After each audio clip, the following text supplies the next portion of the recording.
চলে আসলাম পরের পার্ট নিয়ে। এদিকে আমরা গোশালায় চলে এসেছি আর ক্যামেরাটা আমার মা ধরেছিল, কাঁপিয়ে কাঁপিয়ে ভিডিও করছিল। আর এদিকে গোমাতাদেরকে আমরা দেখে নিলাম। আমরা প্রত্যেকবার একটু ঘাস খাওয়াই, কিন্তু এইবার দেখলাম ঘাস খড় কিছুই ছিল না, এগুলো নাকি আবার কিনে খাওয়াতে হচ্ছে। মানে এখানেও ব্যবসা শুরু করে দিয়েছে সবাই। আর গোমাতাকে হাত দিচ্ছিলাম, আমার না খুব ভয় লাগছিলো সিংগুলো দেখে দেখে। তার মা বলছে যে ঠিক আছে হাত বুলা আর বল শ্রীকৃষ্ণের নাম কর বা রাধারানীর নাম কর, দেখ চুপ থাকবে। এটা সত্যিই তাই, এটা হচ্ছে আমাদের মনের বিশ্বাস ভগবানের প্রতি, যে কতটা নিষ্ঠা করে ডাকলে তাদেরকে দেখো। আর আমি তাই বলে ডাকছিলাম মানে মনে মনে, আর তারা সত্যিই শান্ত ছিল। এই গোমাতাদেরকে এদিকে যত্ন করার পরে এদিকে আমরা চলে আসলাম পিছনের দিকে। এখানে এক ধরনের একটা ষাঁড় ছিল কি গরু আমি জানি না, মানে এটা আমি কোনোদিন দেখিনি আগে।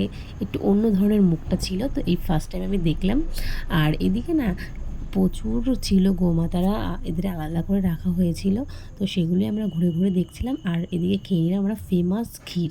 এখানে আসলে ক্ষীর খাবো না তাকে কোনোদিন হয়? আর কে কে খেয়েছে অবশ্যই আমাকে জানিও। টাটা।